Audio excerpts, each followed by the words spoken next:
What's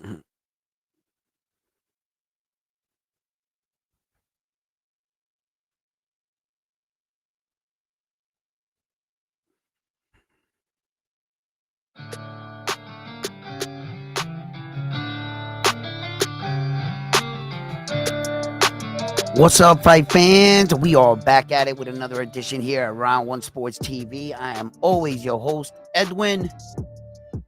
And where do all fights start? Round one. You know it. We got another special show here for you here today. Let's lock in. Let's talk some boxing. And let me know what's on your mind. I'm also making an announcement. If you're not aware, I will be boxing at Border Wars November 8th in Atlanta, Georgia. Check me out on YouTube. It's going to be filmed live on YouTube. And support your boy, Round One Sports TV.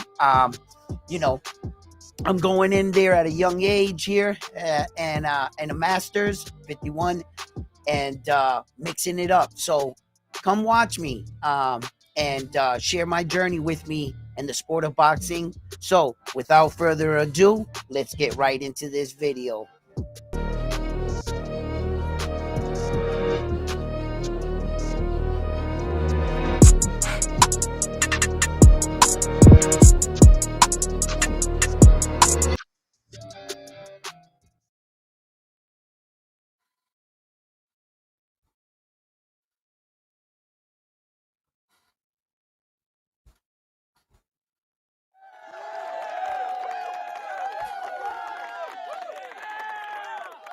Well. We have a lot of boxing to talk about. Jaron Boots Ennis' situation here now. Things are starting to change at the 154-pound weight division. Definitely. Jaron Boots Ennis is definitely a force and a worthy opponent at that division that can really spice things up, with the entrance and exit of Terrence Crawford, which was probably one of the biggest fighters or biggest names there at 154, but also one of the most dangerous. Now, Jaron Boots Ennis brings his own danger to the division at 154, super welterweight. And, I have my I have my I'm not my doubts. I'm not gonna say my doubts on Jaron Boots Ennis. It's just that I see a remarkable talent in Jaron Boots Ennis. I see the skills. I just haven't seen the fights to confirm it. How many times have we been down this road in boxing that we think that this guy is the next Mayweather, Roy Jones Jr., Sugar Ray Leonard, and he doesn't really pan out. AB, like fighters like that, AB actually did something though. Actually, AB actually did something before he fell off. Because AB was very, very talented as a fighter, but when you go to look at what AB could have become, he fell real short, like that. So we've been here before in boxing. I know I have, where that we felt that this was going to be the next guy and it didn't go that way, right? So I'm reserving my my full assessment on Jaron Boots Ennis because, like I said, I see the talent. I'm not ready to call him a phenom like some people are calling him a phenom, right? No, once upon a time, he could have claimed that title. Once upon a time, Jaron Boots Ennis had the boxing world watching him. We were like, oh shit, that's the next hot, shiny thing. We were intrigued. He brought excitement, knockouts, flashy, you know, everything in an American fighter we love. So, at one point in time, Jaron Boots Ennis definitely could have grabbed that name, Jaron Boots Ennis, the Phenom, and he could have really went with it. You know, no due to fault of his own and his promotion, what happened in that situation, he had to go to court, get out of his contract. Whether or not many people feel like he's been dealing with some outside distractions right now outside of the sport of boxing, and his career really never took off in the way that we thought Jaron Boots Ennis should be recognized. You know, we know who he is, but I can't put the cart before the horse. I need Jaron Boots Ennis to beat somebody better than Karen. You know what I mean? With that kind of name, you know? Karen was a fairly unknown.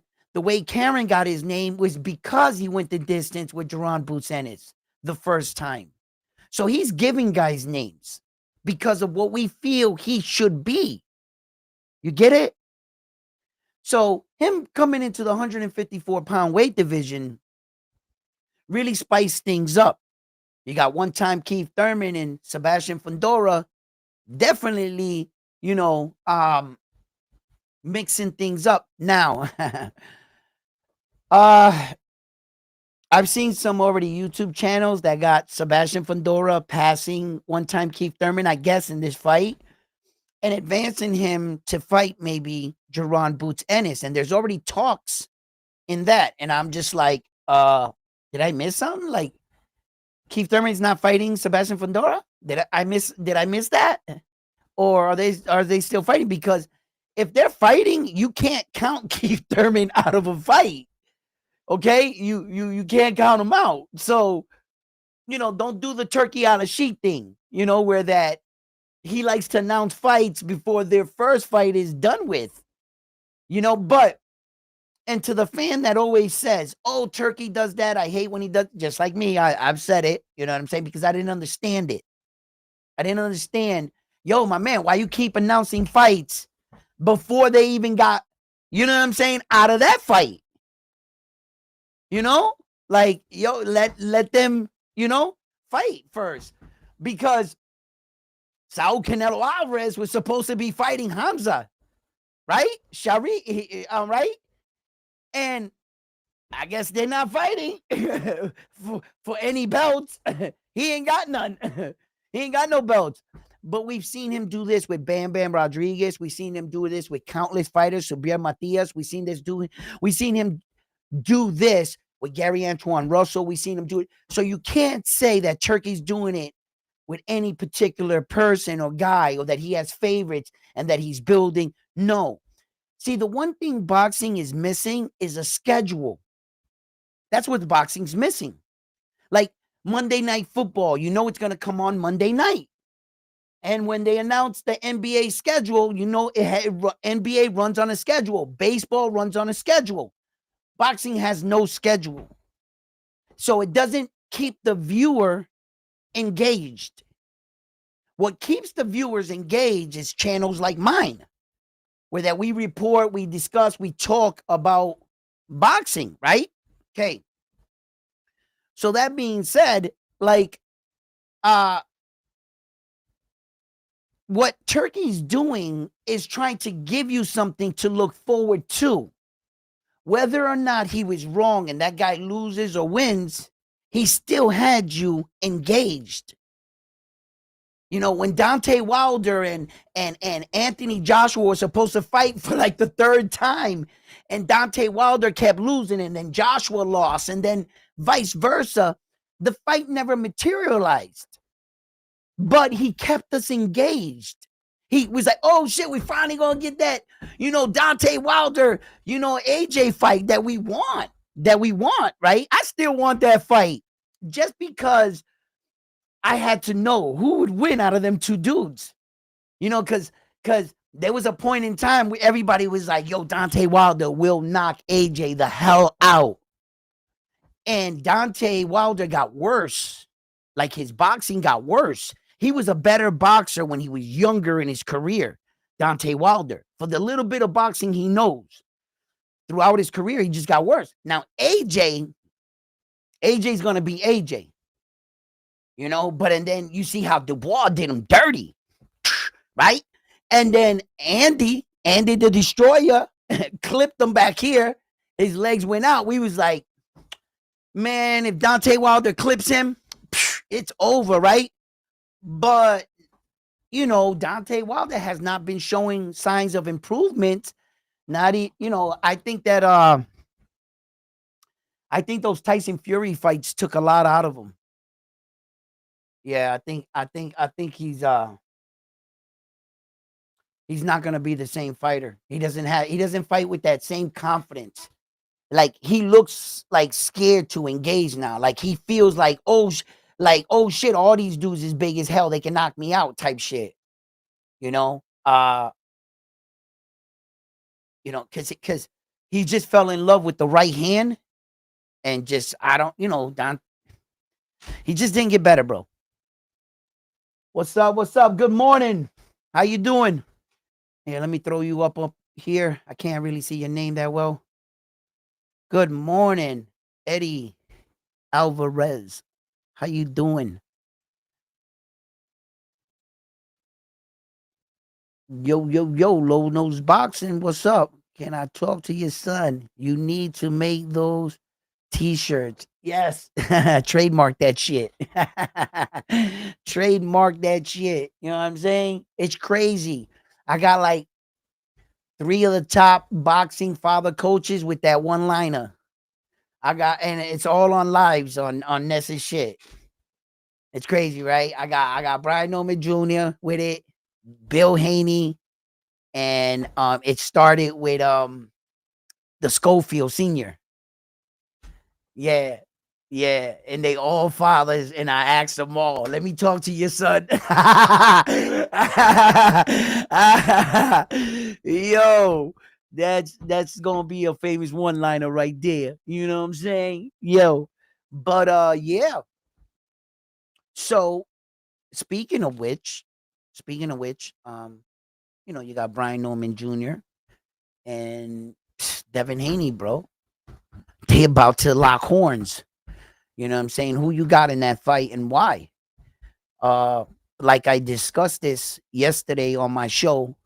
I told you guys that on paper, Devin Haney should beat Brian Norman Jr. on paper.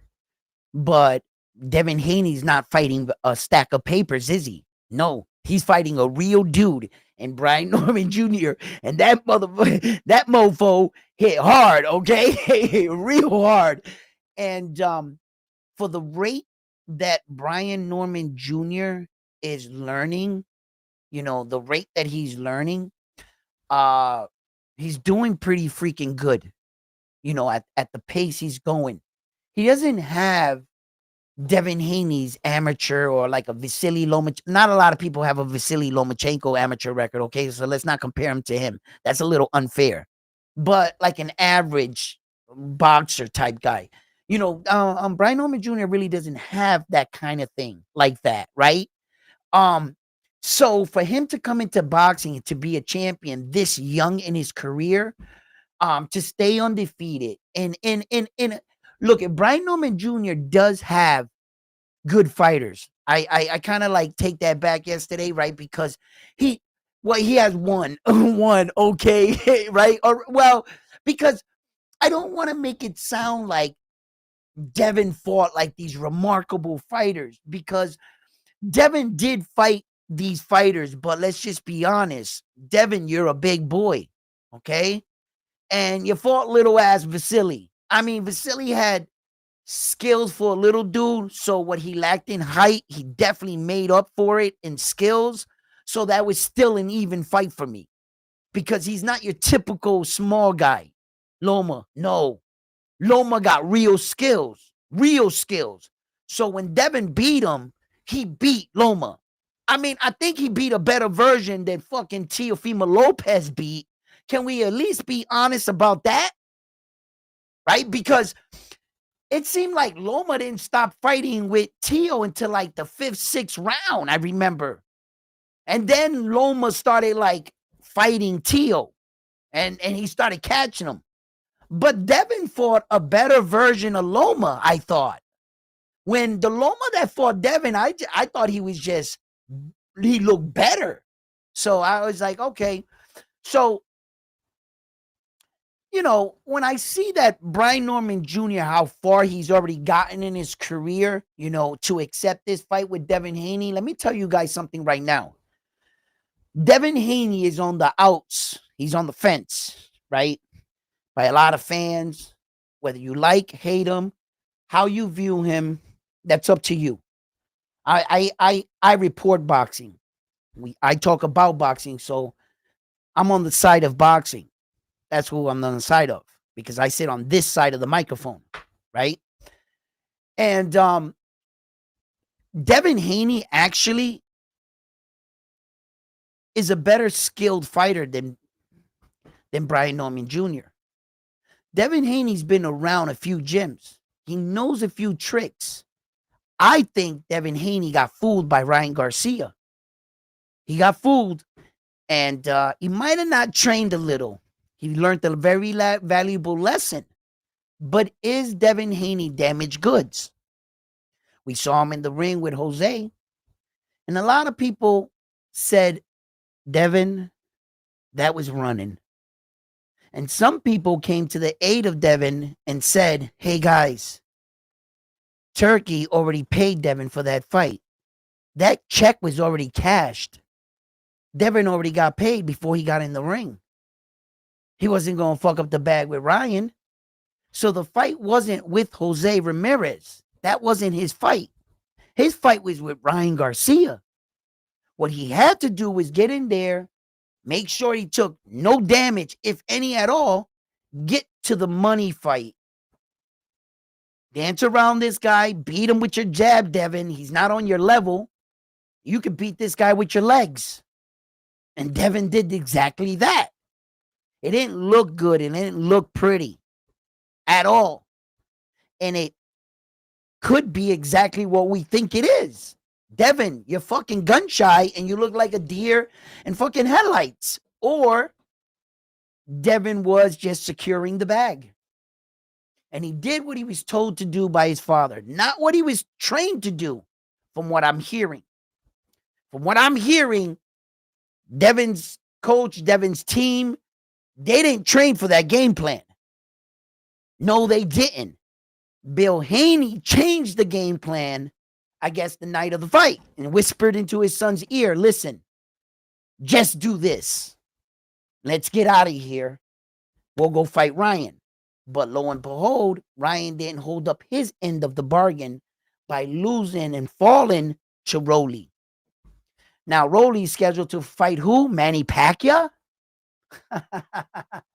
Well, I tell you what. Rolly, you deserve it. Fight a Hall of Famer like Manny Pacquiao and lose your belt to him, because let me tell you something right now. Manny Pacquiao was that close to beating Mario Barrio. He's that close to beating him. I think Manny Pacquiao got enough to beat Rolly. Imagine Rolly knocks out Manny Pacquiao. Oh my God. And this is why I say, do you guys are seeing in real time what I talk about on my show? When I tell my viewing audience, you cannot, in boxing, you cannot name an active fighter the GOAT. I say this all the time. The only way you can be considered the GOAT in boxing, you have to retire and stay retired. Then we take your body of work and we compare it to the other GOATs. And we determine if you meet the qualifications. You have to meet, like, okay, what did you do from here to here and etc. You see what I'm saying?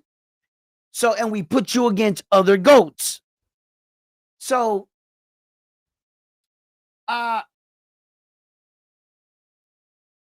this is exactly what I'm talking about. Manny Pacquiao, if he loses to Rolly, Bro, that's another loss. And if you get knocked out, how many times has Manny Pacquiao been knocked out? I believe he has 8 losses, right? So what did he? How many times he's been knocked out? What was it? 5, 3? What is it? Right? Let me see. Hold on.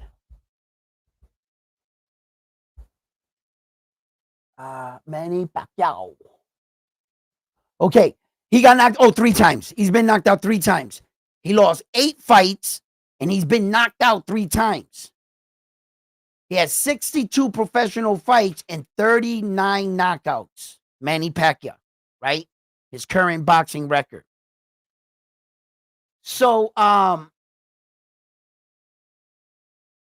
that's a 62% knockout ratio. 62%. Okay. He's the GOAT with 8 losses and 3 knockouts. He's been knocked out 3 times and he lost 8 times. Bro, if you go and you lose to Rolly, especially if Rolly knocks you out, Rolly got power. You seen he dropped Ryan. Ryan was gun shy the whole fight. When has Ryan Garcia ever been gun shy? When Luke Campbell dropped him, he engaged with him. Every single time Ryan got stunned, he came back up and was like, come on, bro. And he went and banged it out with the dude. Rolly clocks him, and Ryan was on his bike like this. Pay attention to that shit. Pay attention to that. And Tank Davis said, yo, Rolly can crack. All right? All it takes is that one shot to that old ass head of Manny Pacquiao, and he starts staggering. It's a wrap, baby. It's a Reynolds wrap. Rolly ain't gonna let him off that hook. Rolly's everybody says it in the gyms. He's a bully in sparring. He's always trying to, like, even Teofimo Lopez said it one time. Rolly's like a wild man and shit. If he clips Manny Pacquiao, yo, my dude, he's gonna hop. He's not gonna show Manny Pacquiao. He doesn't have that the sense that Mario Barrio had. Mario Barrio looked like he showed Manny Pacquiao a little too much respect. I don't think Rolly, he's not like he doesn't know to show him no respect. I'm trying to tell you, I think Rolly will spaz out on Manny. Yeah, he will. So, and that's why I say that you got to retire to be called the GOAT in boxing. I won't name an active fighter the GOAT. No, because fighters don't know how to retire. They don't retire well. Guys go out there and they finally lose. And then they say, no, I don't want to end my career on a losing streak. And trying to pursue that win, that W, they end up losing 2 or 3 times, getting knocked out twice. Then they finally get that W, but they feel it's against a cab driver. So then they get back in the ring and they try to climb the ladder again. And because of their name, they get a like a number 2 or number 3 or even a title shot fast, right? And get knocked out. So no, you're not the GOAT, Manny Pacquiao. Hell no. You're GOAT quality, like Roy Jones Jr. GOAT quality. Those are men that is GOAT quality. But unfortunately, Roy Jones Jr. got what, 10 losses? He's been knocked out how many times? 8 times? How many times did Roy Jones Jr. get knocked out? Hold on. We'll get that too.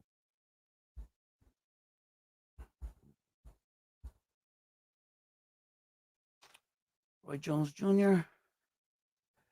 Okay, Roy Jones Jr. lost 10 times. He's been knocked out 5 times. Got 10 losses, bro. He got 66 professional fights with 47 knockouts, Roy Jones Jr. And at one point in time in his career, he could have retired. Once he won that heavyweight title, he should have called it quits right there. Roy Jones Jr. wins that heavyweight championship of the world, knocks him out, and calls it quit and never goes back to fight Tarver, Magic Man Tarver, none of that shit. He probably goes down for one of the strongest arguments for GOAT status. Roy Jones Jr. He was one of the most dominant forces in his era. Like you got to remember, right? Because of the fact that Roy Jones Jr. got knocked out, that's how Mayweather got the number one pound for pound slot in that time. Once Mayweather took the throne, he never relinquished it. Mayweather was the dude. He was the pound for pound king all the way out until he walked out the door, basically. You know? So, but Roy Jones at one point in time, bro, he had a great argument for GOAT status. And he falls under that category with Manny, bro. That GOAT quality. Oh, definitely. Manny and Roy, man. Yeah, they are, man. It's just, you know, the only division is the heavyweight division. That's it, man. That's the only division, man, that it really doesn't matter wins and losses like that. It doesn't, because that's where all the power is. The odds of you going undefeated as a heavyweight champion is remarkable, where one punch can change everything. In the heavyweight division, you're mostly ranked among your fighters, your peers, who is in your era type shit. Remember, that's the only division that doesn't cut weight. They don't play by the same rules every other division plays by. That's why heavyweight champions, most of them, they usually don't get like Ali. See, Ali had Parkinson's with also taking a lot of damage as a fighter, yes. Because Ali fought fighters like Ken Norton Jr., Joe Frazier, Ken Norton Jr., freaking, and the list goes on of the freaking gladiators Ali fought. But no one knew he also has Parkinson's with, being a fighter like that, right? So Ali's case as a heavyweight is kind of rare. When you look at fighters like Lennox Lewis, you look at him talking, you can see a little, like Evander Holyfield. But the majority of the heavyweights all got their wits about themselves. Why? They don't cut weight. They don't put themselves through that rigorous process where that other divisions do, where they take more acceptable to more damage to the head from being slightly dehydrated. Remember, the brain is the first organ to release your water, and it's the last organ to take it in. You have a 36-hour window to fill up all your organs, your kidneys, your livers, everything. And then your brain is the last one to take it. And these promoters like to play these games where they prolong the weigh-in and shit to give you a less of a window to rehydrate, because they hear you're cutting more weight than their fighter. Yeah. That's why it's harder to knock out heavyweights, because they're always hydrated. They're always, the heavyweight never cuts weight. You know how hard it is to knock out fat dudes, bro? They're always replenished, and we're draining ourselves like this, looking at ourselves in the scale, looking like a skeleton, frail as fuck, like a gust of wind can knock you over. Have you seen some of these guys on weigh-ins, bro? Yo, they look like, it's bad sometimes. Matias looked real bad against Liam Paro. Devin Haney looked bad against Ryan Garcia. Ryan Garcia looked bad against Tank, right? And the list goes on. It's easier to knock you out when you're dehydrated. So it's a dangerous game. What up?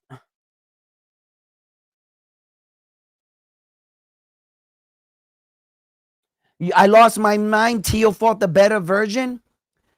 Well, Lo, the reason why I feel like Devin fought the better version of Loma, right? Lo, stay with me on this one. Don't get all your panties in a bunch, Lo, right? Check it out. It didn't look like Loma was the better version. Loma was more accomplished when he fought Tio. He brought in 2 belts and the Ring Magazine belt to the fight, right? And Tio had the WBO. So Loma had 2 belts. When he fought Devin, he didn't have no belts, right? Okay, cool. So by on paper, you can say he fought the better version of Loma. He fought a younger version. He fought a better champion. So Tio on paper looks like he fought the better version of Loma.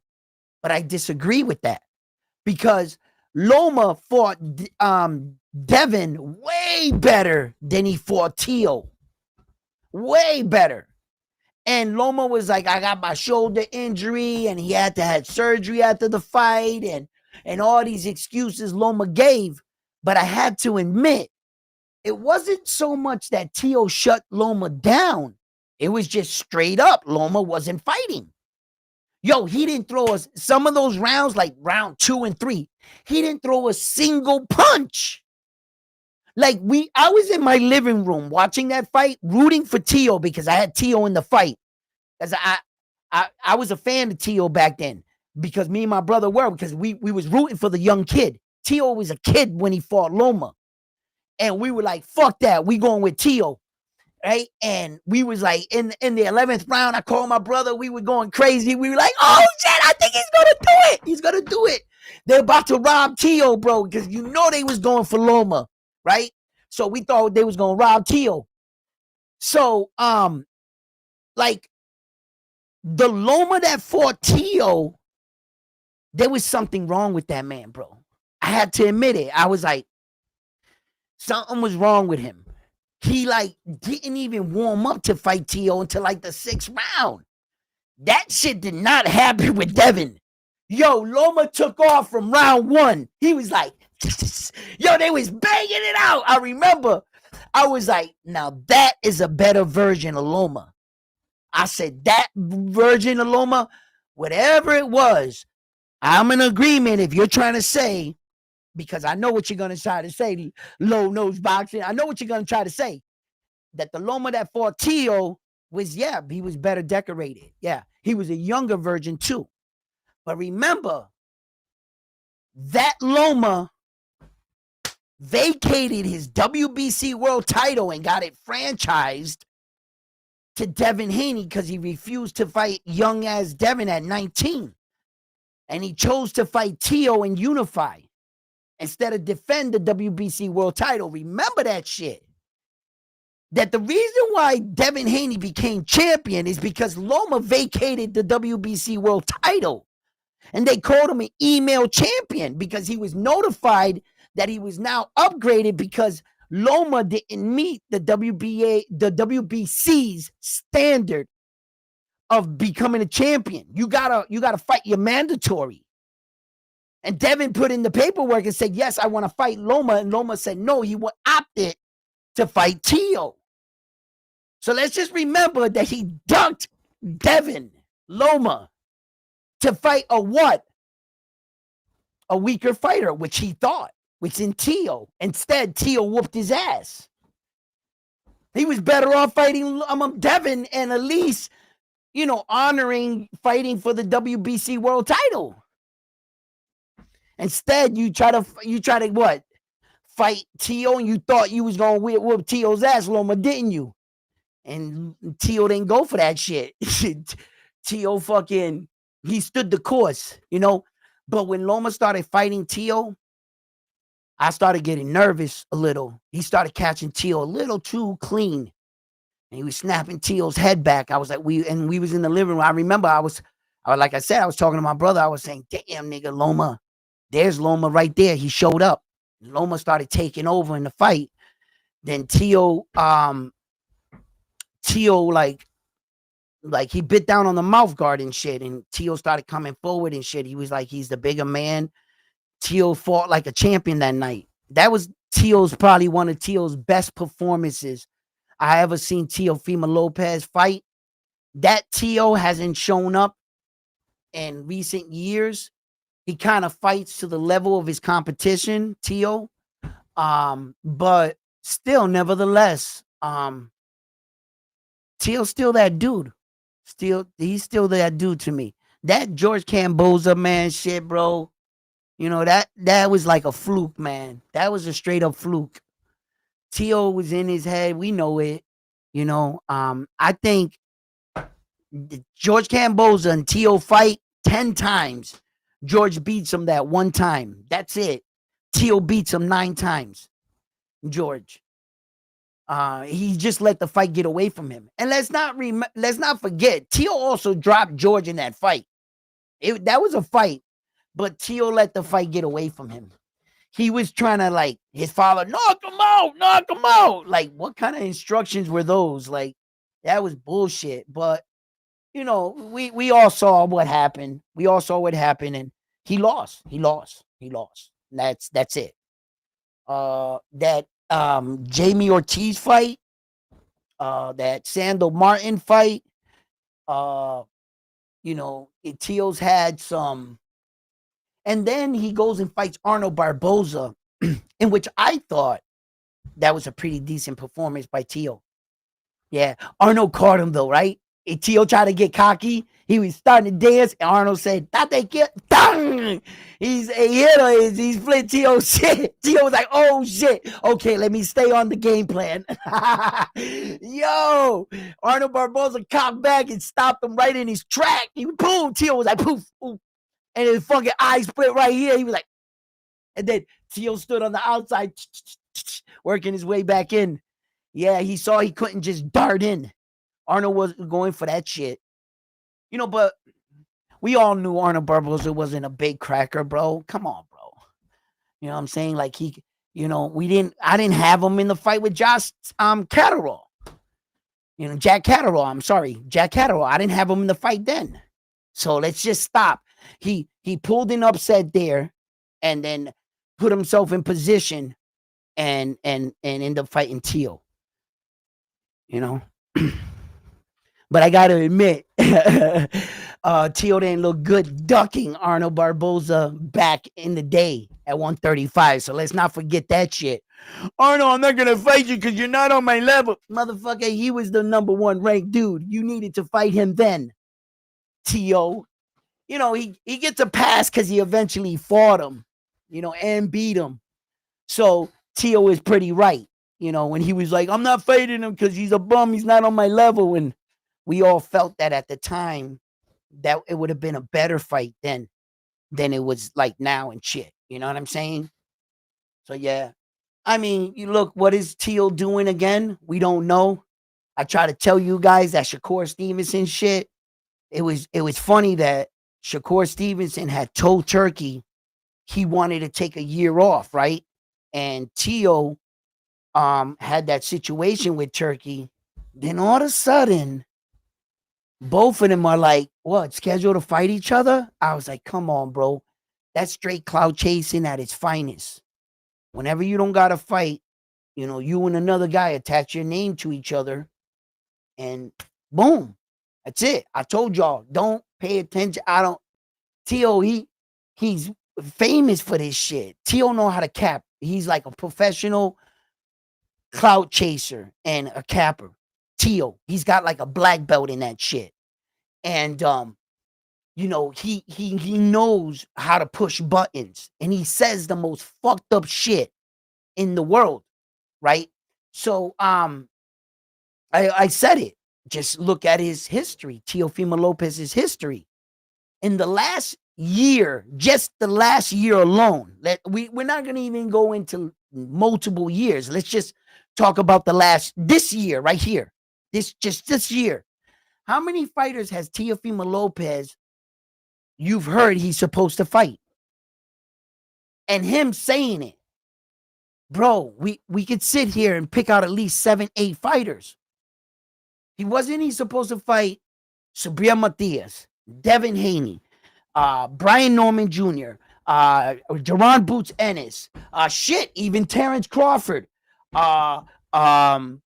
He attached his name to now Shakur Stevenson. Look, this is classic 101 Teofimo Lopez, bro. How many years do you have to see this over and over again before you realize what the fuck is going on? You know what I'm saying? It's just the truth. He does this all the time, but that doesn't make him a coward.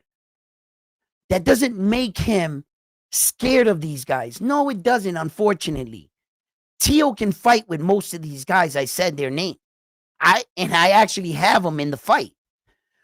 Surprisingly, that's not far-fetched that he could fight Jaron Boots Ennis. That's not too far-fetched. Whether or not he would win the fight, I'd put Tio in there with Jaron Boots Ennis. Why not? Yeah, I would put him in with Jaron Boots Ennis. You know, Devin Haney? No. Might want to rethink that one. Jaron Boots Ennis just might beat Tio, right? I think it's gonna be a lot closer fight than a lot of people think. I think Jaron got the ability to stop Tio. Absolutely, he's got the power, everything. Absolutely, he is the bigger guy now, right? So, yeah, but you got to understand, man, what Tio's been doing this whole time. This entire fucking time to this very day, Tio got this far in his career of God-given talent. That's not world-class training that Tio's do. No, that's God-given talent right there. Tio is God-gifted, and he took it and ran with it. Tio does not have world-class coaching. No, Tio doesn't step and position to the next punch type shit. He doesn't fight like that. Tio fights off instinct, off his pure talent. Imagine if Teofimo Lopez had world-class training, coaching. Bro, he'd be a fucking beast, bro. Man, listen. If he had like shit, Garcia, I mean, he's worked with so many fighters, and like Roach, they've worked with so many fighters, Hill, Sugar, those kind of coaches, are good with any kind of fighter, because they got a broad, they've had guys in their stable a lot, they've seen so many different fights. They weren't like a Jaron Boots Ennis. He only had one fighter, and Bozy right now is trying to branch out, and coach different styles and different fighters. You know what I mean? And like Terrence Crawford's team, and them, they're starting, and Bomac and Errol Spence Jr.'s coach there, right? Like they are like small coaches that are but when you got like these big coaches, like they've been around they got like big, like they've dealt with like a lot, those kind of coaches, they can work with anybody. I don't think that Eddie Reynoso now is a good fit for Tio now. No. But if Tio had a fucking coach like that, bro, he'd be fucking like he's a problem right now. Oh my God. I think Tio would definitely have been a better version of himself. I can at least admit that much. That Tio got this far, and I know what I'm looking at. That's just God-given talent. That's all that is. Yeah. Yo, Koki, what up, my man? How you doing, baby? Ennis would blaze Tio. I think he might. He just might. He just might blaze Tio. He just might. But Tio's dangerous, and I don't take that away. I recognize who Tio is. I give Tio respect as a boxer. You know what I'm saying? I don't, count him out. I think that Tio is a better fighter than Karen. Yeah, I do. I think Tio's a better fighter than some of those guys that lasted with Jaron Boots Ennis. So I'm not going to sit here and say that Teofimo Lopez will just get steamrolled. There is an equation that happens. Yes, that could happen. That also could happen to Jaron Boots Ennis if he's not careful. If he's not careful, Tio can clip him. And Tio might be one of those fighters, right? You ever see those fighters where like they come up, let's say 130, like Tio 135, but let's just hypothetical here. You get a fighter that's in a 130-pound division. He moves up 135 and his power kind of disappears, right? He's not knocking people out. He's just going to the scorecard and winning. Then all of a sudden, from 135 to 140, he goes up. And all of a sudden, his power comes back. Boom, and he starts banging. You got guys, different guys develop different. You know what I mean?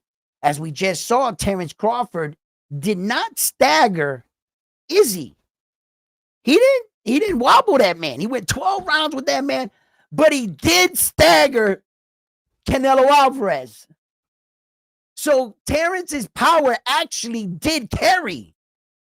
And he was able to take Saul's punch. Terrence, he got better. See, that's exactly what I'm talking about. That some fighters all fighters are not the same. Just because you went up and in that next move, your power doesn't show up. Oh, Tio's power ain't show. No. Tio can make another weight jump, a little 147 type shit, right? And that power can show up. I'm trying to tell you, I've seen it. Perfect example. And we don't know that. The verdict, you know what I'm saying? I don't know what kind of version of Tio would be. And like I said, he always fights to the level of his, he's interesting. He's definitely good for boxing.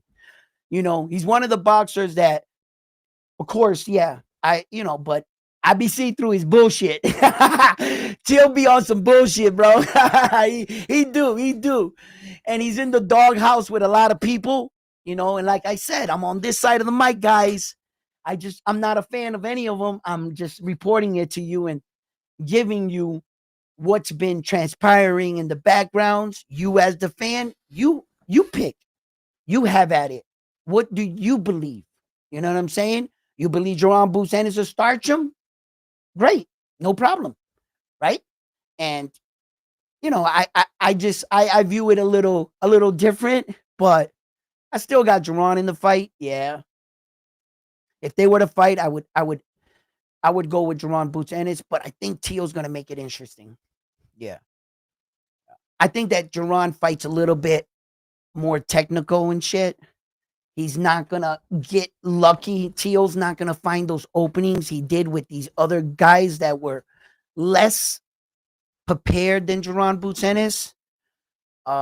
Unless Tio starts to tighten up on a few areas. So but an interesting fight nonetheless. Hell yeah. I would like it. And a lot of people would see it like Jaron Boots Ennis would finally fucking get back. You know what I mean? So he's the perfect guy they feel for the job. But why don't they feel that comfortable with Devin Haney?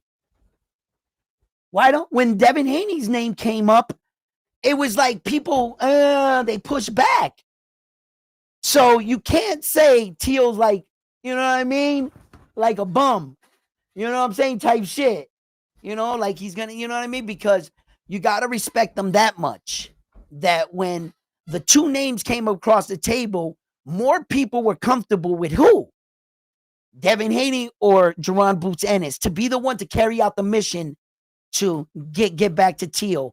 Who are you more comfortable with? All right then. So you can't say Tio's just, he's dangerous. And that's what I'm acknowledging. That's all I'm acknowledging. I'm not saying definitively like, oh yeah, he'll beat Jaron Boots Ennis. No. I didn't say that shit. But he's definitely a good fighter. What up, Bang Bang? How you doing? Salute, baby, in the building. They ain't seen you in a minute. He said, not happening. Round one. You're back tracking on this Tio glazing. We know. Listen, I'm not backtracking on any glazing, right? I'm just giving you different avenues. I'm not trying to sell you as a fan to change your mind on Tio. It's not what I'm here doing. I'm talking about events, events that happen, things that took place, and I'm reminding you about certain things, and the threat that he is. I'm not backing out on Teal because, like I said, you guys know me here at Round One Sports TV. You guys know I love all boxers. I'm not a fan of anyone on this side of the microphone. Remember, I give you the stories, I give you the situations, I give you these things. Don't kill the messenger. I'm just doing the show. You see what I'm saying? So I kind of get a pass when it comes to situations like this because I can stir the pot up. It's up to you to engage and whether you want to, voice your opinion on how do you see it? You see what I'm saying? So I bring it to you like that. Never look at me like I'm a fan and I'm taking a side. No, it's never like that. I'm always critical to fighters, okay? And I can point out things about a fighter. That doesn't mean that I'm saying that the fighter sucks. No, just pay attention to what I'm saying and notice that I'm pointing out things that the fighter himself has done. Or why hasn't he taken on this challenge or taken on this fight that we want to see? That's what I do on my show. I make the show, I try to make it as best entertaining and also bring it to you guys. Sometimes I can be a little biased on one end, but I'm only doing that to stir the pot so that you morally engage with your fighters and try to see what fighters you guys also are supporting and want to talk about. You see what I'm saying? So remember, I'm always on this side of the microphone. You know what I mean? I'm hosting the show, so I bring you to the viewers and I spice things up every now and then. We like to keep it a little spicy. You know what I mean? Yo, don't make me go get my uncle. All right. Because my uncle, my uncle Juan, he'll come over here right now and he'll tell you about you guys. I'm gonna go get my uncle right. Yo, Juan, Uncle Juan, come over here and sit in for a minute. I gotta go use my Uncle Juan is gonna come talk boxing with you guys.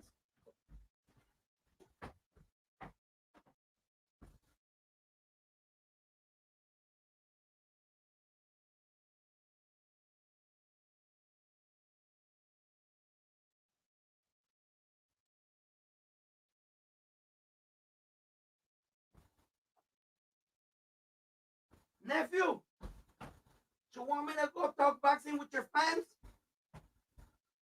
I'll take over, nephew. You go to the bathroom, okay? You go to the bathroom, I'll take it over from here. Hey, is this microphone on? Huh? Hey, how you guys doing? Huh? My nephew, he let me take over the show. Huh? I just got my hair done 2 days ago. 2 days ago, okay? My barber, me and Tank Davis, he was right next to me 2 days ago, okay? Let me tell you guys something right now. The Bears, the Bears, listen. You guys want to talk about boxing? I'll talk boxing with you guys, okay? What do you guys want to talk about? Let me tell you something right now, okay? Cokie, what are you up to, Cokie?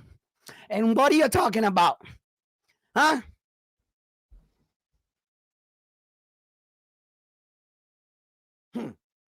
Who the hell is Bang Bang?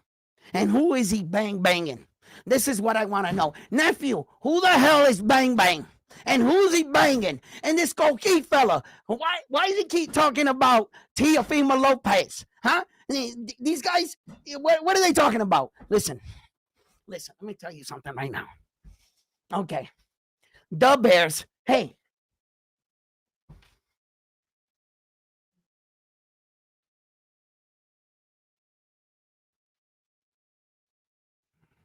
And Cokie says there's a reason why Teo hasn't signed to fight Shakur yet.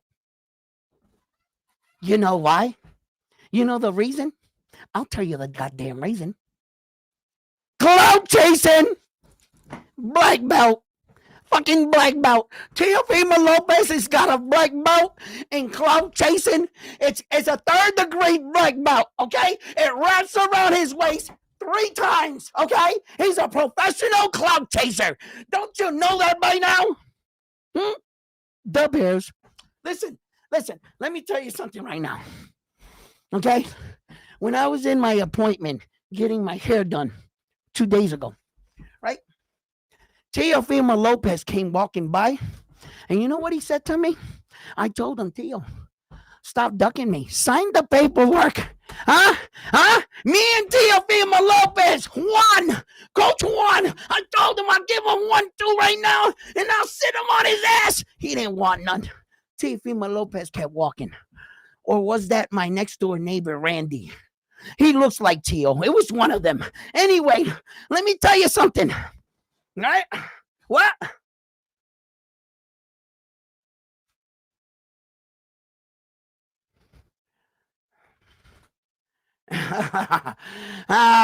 Let me tell you what.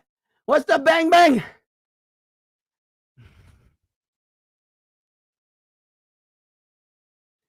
Listen, bang bang. Okay. Apparently, 2 things I'm learning about you today. You like to bang bang, and you like to use the word glazing a lot. Well, listen, let me tell you something right now. No one knows what Teofimo Lopez is doing, okay? Because we're talking about Teofimo Lopez. He doesn't know if he's coming or going, and we always see this in these kind of fighters. I'm trying to tell you, Shakur Stevenson already told you what he was going to do for the year. He told Turkey in the big bag of money that walked right out of the building when he looked Turkey right in the face and said, I'm taking the rest of the year off. And Turkey said, you want to fight those kind of Tom and Jerry fights? When you go fight over there for that Tom and Jerry money. But when you want to fight the real fight, I'll be right here for you. And so we already knew what Shakur Stevenson was doing. He was healing his hand. And all of a sudden, Shakur Stevenson and Teofimo Lopez were what? Rumored to get a fight going? If you believe that, you believe I just got my hair done 2 days ago. 2 days ago. Okay? So, I'm just saying that if you look at Teofimo Lopez's track record, right? And this, like I said, this does not make Teofimo Lopez a coward. It doesn't make him scared. Does it make him a smart guy? Huh? Look at this. Teofimo Lopez ain't fighting nobody, and he's got us talking about him. Is he a professional cloud chaser or a genius? You decide.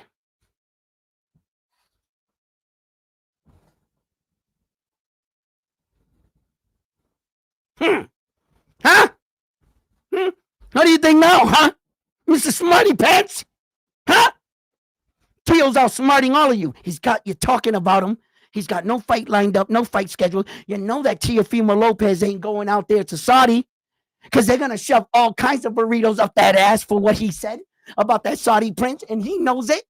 Saudi prince wants to get him out there where there's no rules, regulation, or U.S. to save you. No, he's not going to do nothing to Teo. Teo's got to come back to America. Teo will write a book, a tell-all. They touched me out there. It's not happening. The Bears. Listen.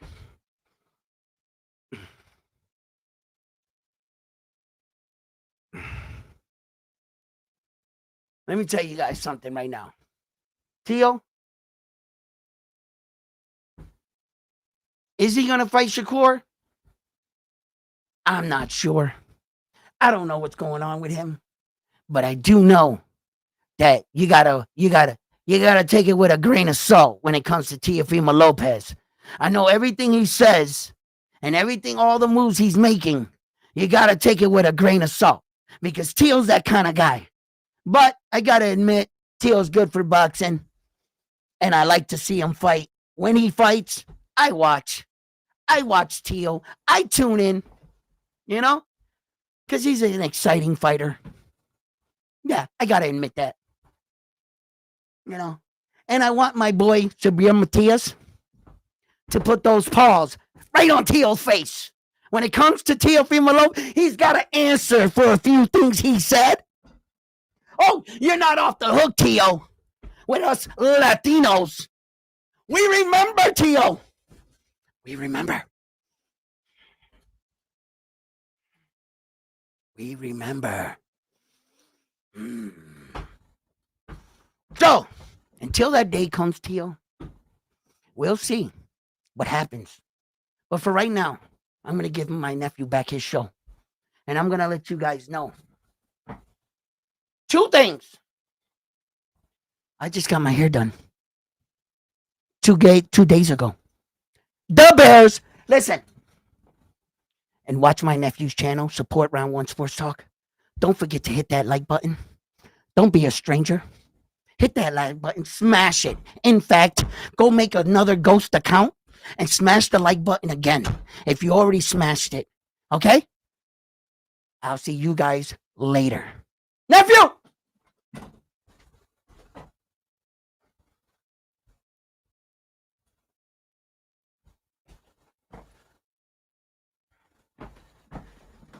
There you have it. My coach Juan, field reporter, left check hook, aka, you know what I'm saying? He'd be helping me out here. And he's a little, you know, I think he got his hair done 2 days ago. I think so. I'm not sure.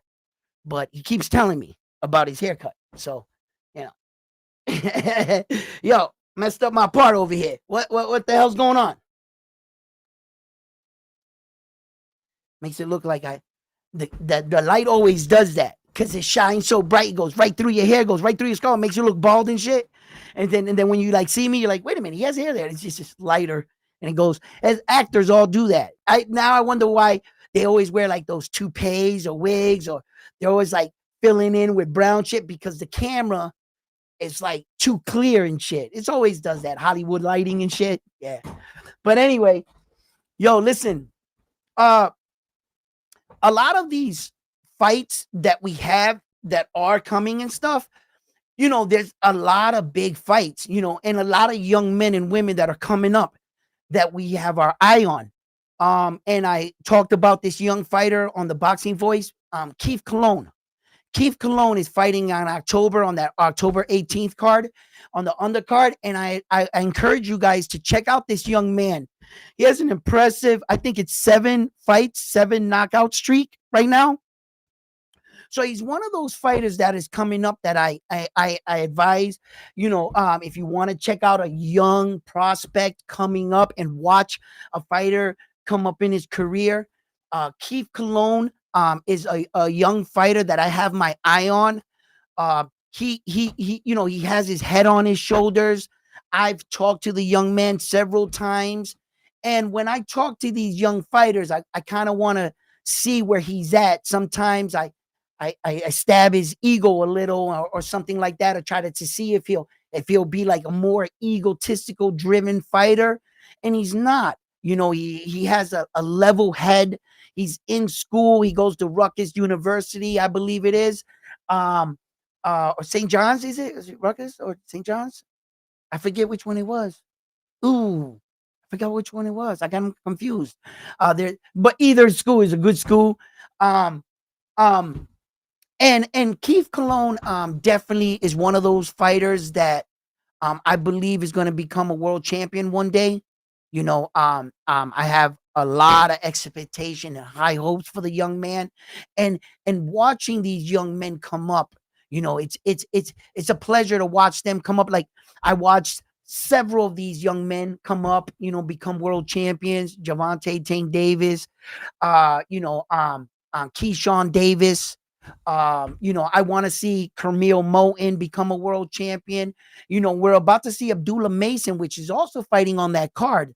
I think he's the co-main event on that card. So, you know, Abdullah Mason, he's not a champion yet, but Sam notes he has an opportunity to become a champion. I saw Xander, our newly crowned Puerto Rican WBO champion at 154 pounds. I watched his entire career, And it was a pleasure to watch him become world champion. That's what I want to see. When you follow someone's career, that's when you're like, yeah, man, we knew it, bro. We knew it. We knew it all the time. You know, he did it. You know what I'm saying? And that shit is hard, bro. Winning just one world title is fucking hard enough. You know, you're in a division with anywhere between 800 fighters and 1,000 plus fighters, and you know, there's only 4 belts. That's it. That's 1,000 fighters on average in every weight division. There's a more, like on some, there's 2,000 fighters in some weight divisions. There's 1,300, but on average, let's just round it off to 1,000. And there's only 4 belts and a whole bunch of interim belts. And that's why they use a lot of these interim belts, because a guy can go 10 years in boxing and never get a world title fight. You know, you don't get that phone call. Like, sometimes it's kind of like right place, right time type shit. You know what I mean? And, or sometimes you just rightfully earn it. You know, sometimes they skip by you because of the other guy. He has more dollar value. It's happened in boxing. We know it. Okay. It's not act like shit like that don't happen. Right? Not everybody that's deserving always gets their title shot. No.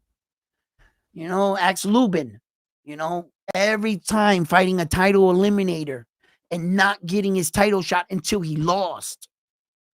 Right at the door. How many times have we seen a guy, you know, oh, if you win this fight, next fight, world title fight, doesn't get it. No. If you win, David the Monster Benavidez, perfect example. Perfect example. How many times did they tell David the Monster Benavidez, no, fight this title eliminator, you're going to fight Saul? Did it happen? No. Okay. You know why you're not fighting Saul, David? You fought a title eliminator. You didn't get the interim belt. Get the interim belt, then you fight Saul. He gets the interim. Did he fight Saul? Nope. They said, you know what, David? You're not doing it right. You fought a title eliminator and you only got the interim, but you never defended the interim. That's what it is. Defend the interim belt, you fight Saul next. Did he fight him? Nope. There's a lot of promises in boxing. You're not guaranteed.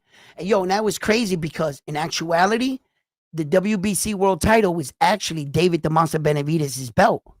He never officially lost that belt in the ring.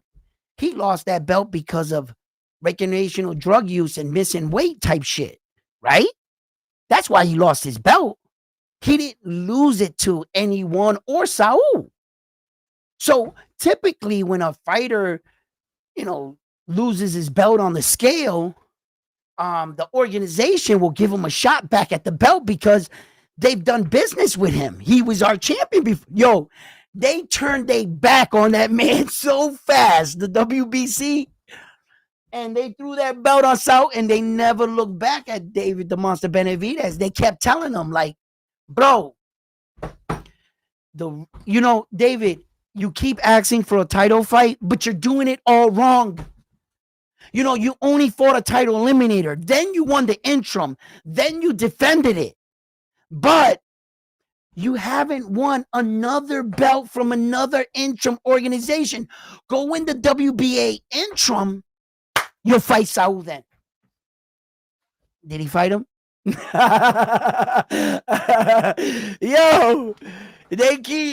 So winning a belt is fucking hard, bro.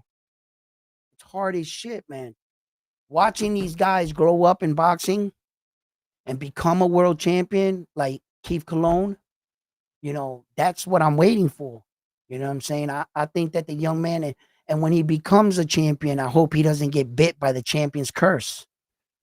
No sooner that these guys in America win a world title, what do they want to do? I call it the champion's curse. They want to go on a vacation. Vacation? What did you just say? Motherfucker, you think because you won a world title, it's time to take a breath and a vacation for a year? No, it's time to defend that belt and put legacy behind it. That's you just got to the dance and you want to walk off? You just got to the game. Huh? How are we teaching our American fighters this? These Japanese dudes, Russian dudes, they taking 2 weeks off after winning a world title back to the gym. That's the difference between them and us. Yeah, we talented. Yeah, we talented. But they're dedicated. They're driven. They're different. I want to go on fucking vacation. Disney World. Get the fuck back in the gym. I'll smack the shit out of his coach. I'll smack the shit out. Get your ass back in the gym. Are you crazy? We worked this hard to get the title. You talking about, man, you got 2 weeks, bro. 2 weeks and 2 days just went by. Why? Because when we arrived here and I'm counting those days too. Yeah, motherfucker. Yeah. All right? So now you only got 12 days. Say another word. Say it'll be 10. No, man. Nah, bro. Now this is where the fun begins, bro. Once you got that belt, that's where everything gets real. Every title defense, legacy. Oh yeah. What kind of champion did you make yourself? Are you in the game just to be average? Do you allow average people to convince you that legacy doesn't matter? Well said from a guy that doesn't have legacy. Well said from a guy that fucked up his own legacy. Yeah, no wonder legacy doesn't matter to you. Because you're out. You got tagged out. And dodgeball, they hit you with the ball. Now you're on the outside trying to convince the world legacy don't matter. Yeah, right. Tell that to somebody that got a legacy and that his name is in the fucking history books, rocking at the top. Ask him if legacy don't matter. Yeah, all right. Yeah, all right. What kind of champion did you in? You got in the sport? How dominant were you? The only way you can tell. And then they say belts don't matter, right? Right? And people are like, yo, belts don't matter. We in the day and age, blah, blah, blah, blah. But if you don't got a belt, then you ain't shit. If you retire your career and never won a world title, ever, you fought a whole bunch of dudes, right? But you ain't never won no belt. Who are you? Gabe Rosaro? Who are you? Right? And that's not putting no knock to him because I like Homeboy, right? But it's just the truth. It's a harsh reality to this game. Not all of us get a world title, bro. And that's what I speak of. That's how hard this shit is, man. And like, I'm gonna watch Abdullah Mason, and I hope that he gets a world title. I hope like Keith Colon one day he gets, and I hope Collazo, our strongest Puerto Rican champion, I hope he unifies that other belt and becomes the first fucking. Oh man, we're like right there, bro. We're like right there, man.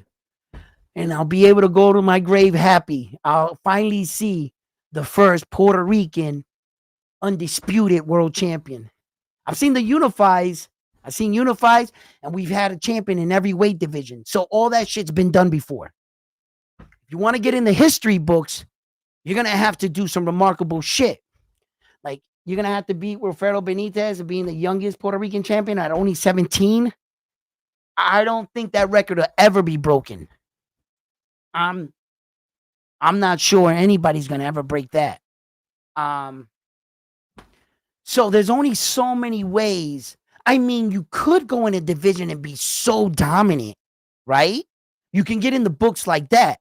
What did Felix Trinidad? He had 19 title defenses. Fuck. That's going to be hard to beat. Felix Trinidad for Puerto Rico. Felix was a monster, bro. That fucking check hook was legendary. That check hook, champions are made with that kind of check hook, bro. All right. So, yeah, but I mean, it's not impossible. If he did it, Keith Colon can do it. You know what I'm saying? It's not impossible. So, there's some kind of records for us, that we still can achieve. And I would like to see, you know, be proud of your people. It's okay to be proud. It's okay to hold your flag up high. There's nothing wrong with that. Matter of fact, I encourage it, you know. Be proud of who you are. But don't view it as like different or better. You feel me? In reality, we're all human. You bleed, I bleed. That's it. All these labels that all these people put on us, they're just labels. Our skin colors does not define us at all. You're a man, I'm a man, she's a woman. That's it. That's it. But it's also, you could be proud of your country. There's nothing wrong with that. You could be proud of your fighter. You could be happy for your fighter. You can root and you can cheer and you can have respect for the sport. There's nothing wrong with that.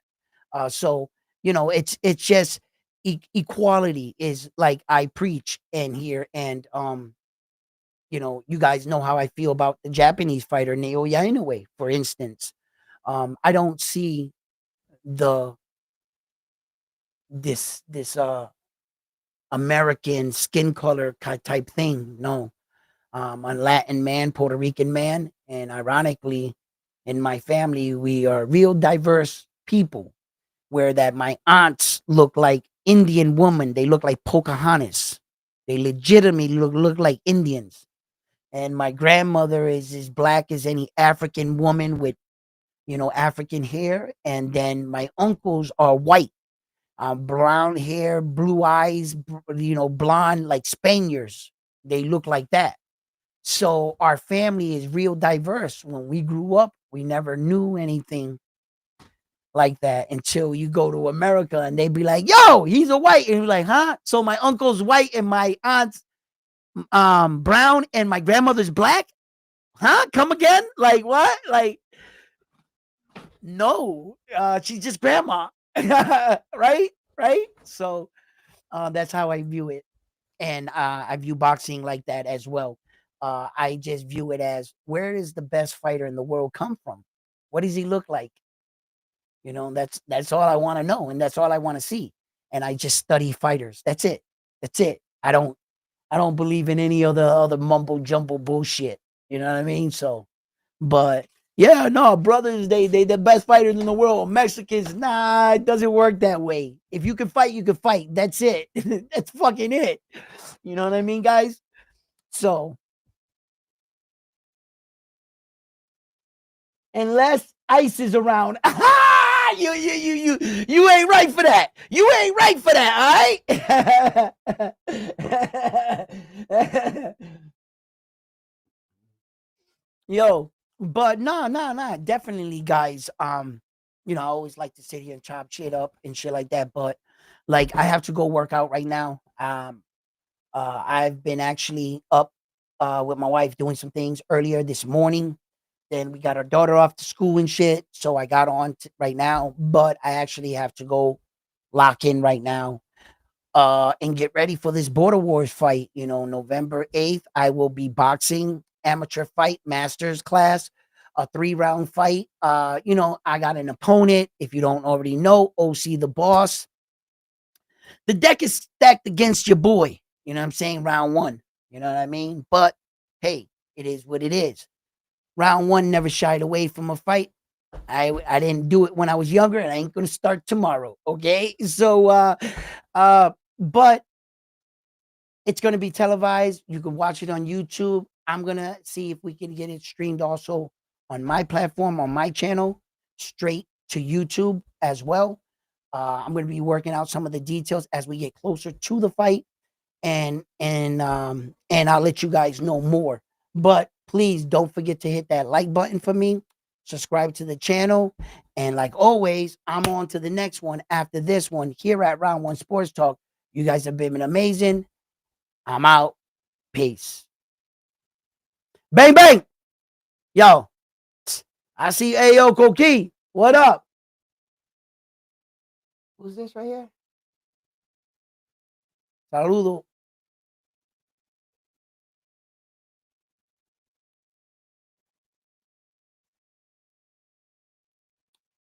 Uh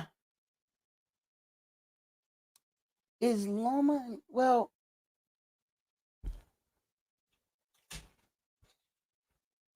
uh Lima?